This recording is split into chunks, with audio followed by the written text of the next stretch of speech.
Alright, this is the Algebra 1 Summer School, Unit 4, Lesson 3 Notes video. We're going to be talking about percents today. We're just reviewing some things that you've learned in the past. Alright, it says exponential functions are very important in modeling a variety of real-world phenomena because certain things either increase or decrease by fixed percentages over given units of time. Before we use percent increase and decrease to model scenarios, meaning when we do percent increase and decrease for exponential functions, we first need to make sure we understand how percents work. So by definition, a percent is defined as a fraction with 100 as the denominator. To find a percent means to multiply the value by that fraction. So it says find 22% of 80. Show the setup of the fraction with the multiplication. So 22% is 22 over 100, written as a fraction. I'm going to multiply that by 80. When I take 22 over 100 times 80, I end up with 17.6. So 17.6 is 22% of 80. Now it says, how can we avoid using the fraction and still calculate the percent? Well, we can use a decimal. You should know from your experience, at least in school, that you can turn fractions into decimals. 22 divided by 100 as a decimal is 0.22.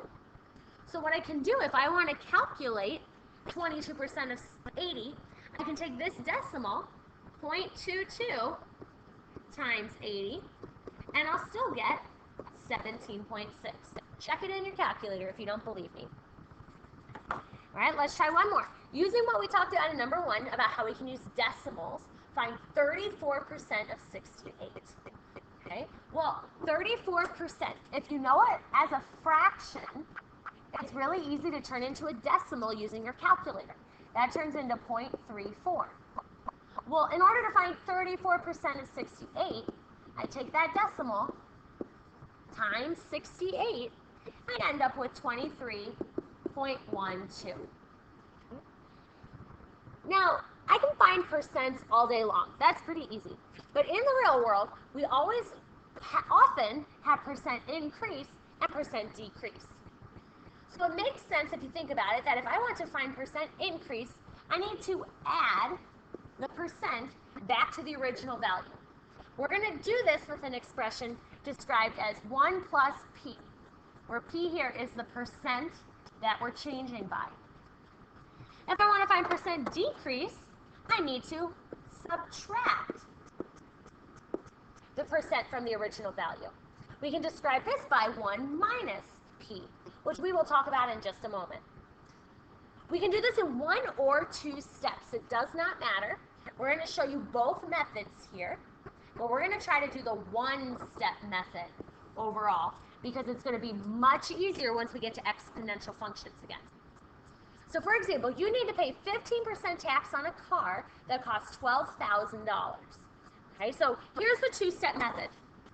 Step 1, you need to find 15% that you're going to pay in tax. So I'm going to take 15% as a decimal, 0.15, times 12,000. Okay, that gives me 1,800. So that's the tax you have to pay. That's the 15% tax that you're going to pay on your $12,000 car. The second step is that I need to know total. Okay, if I paid for the car, which was $12,000, and I have to pay the tax of $1,800, how much is that going to cost me? Well, I add them together, and I get that it's going to cost me a total of $13,800. Well, the two-step method isn't bad, and it's not that long, but you can do it in a much faster way using this idea up here of 1 plus p. All you have to do is you take the starting amount that the car is worth, $12,000, and we're going to multiply it by 1 plus the percent, 15%. Okay, well, 12,000 times 1 plus 0.15, if I put that in my calculator, is $13,800. Now, you might be thinking, do I have to write the 1 plus 0.15 this way? The answer is no. You could write it as 1.15. You can add those together. You don't have to do the plus sign. But if you like the plus sign, go ahead and leave it. All right, one more example of showing how the two-step method works, and then we'll put this in more scenarios. Once you buy your new car for $12,000, its value decreases by 15% after the first year you own it. So you buy your car, and then its value starts to go down. We want to know how much the car is worth after a year. Okay, so here's the two-step method again. Step one, I figure out what's 15% of 12,000. So I take 0.15 times 12,000, and then I get 1,800 again. Right? So I have my 15%, but this time I want to take that value away from 12,000. So I start with the original value of the car, and after a year it loses value of 1,800. So I subtract. That tells me that after a year my car is only worth $10,200. All right, so the two-step method is nice, but again, the one-step method is just a little bit faster. So I'm going to take the original value of the car, and I'm going to multiply it by 1 minus the 15%. Again, I could write, or I'll talk about that in a second actually. If I go ahead and type just this whole string of numbers right into my calculator, I still get $10,200. That's what the car is worth. Now, if you wanted to know, I could rewrite this. I don't have to write 1 minus 0.15. If I put this into my calculator, that would give me 0.85. Still taking 12,000 times 0.85 will give me the value 10,200. It's the same thing, it's just written differently. All right, a few more examples here, then we'll get ready to work on some practice. So we're going to use the one-step method of calculating. Some hints are here for you about 1 plus p for percent increase and 1 minus p for percent decrease. All right, you go out to dinner at a fancy restaurant and the bill is $68. You want to leave an 18% tip. How much do you pay in total? Well, when you pay a tip, that adds value to your total bill. So the one-step calculation will be taking what your bill is worth times 1 plus 0.18 for 18%. When I find that calculation, it turns out that you're going to end up paying $80.24 for dinner. The next one, vegan meals at Tofu For You are on sale for 30% off. The mixed Buddha bowl normally costs $8.50. How much does it cost with the sale? Well, when I have a sale, prices go down. So I'm going to start with the value of the mixed Buddha bowl, which is $8.50, times 1 minus 30%.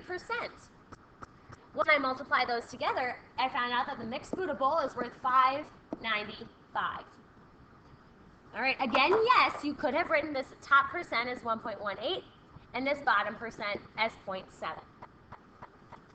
Two more here. You go to the mall to buy a new pair of jeans. The jeans cost $55 and you have to pay 7.5% sales tax. How much do you pay in total? Okay, well, sales tax adds value to your bill. So when you start with the $55, you have to take 1 plus 0.75 as a, or 7.5 as a decimal, I'm sorry, becomes 0.075. Be really careful with that. So 1 plus 0.075, which means your jeans are going to be $59 and roughly 0.12 cents. Lastly, Kroger is having a sale on gallons of ice cream. Each gallon used usually costs $6.50, but it's on sale for 20% off. How much is the ice cream with the sale? I take my starting value of ice cream, $6.50. Now it's a sale, so it's going down. 1 minus 0.2 for 20%. Yes, that is also, I could have just written 6.5 times 0.8. Okay. When I multiply that out, it turns out that a gallon of ice cream is $5.20. Okay, that's the notes on percent review. If you would like some practice, go ahead to Canvas. There's a file there. There's a video and an answer key for the practice as well.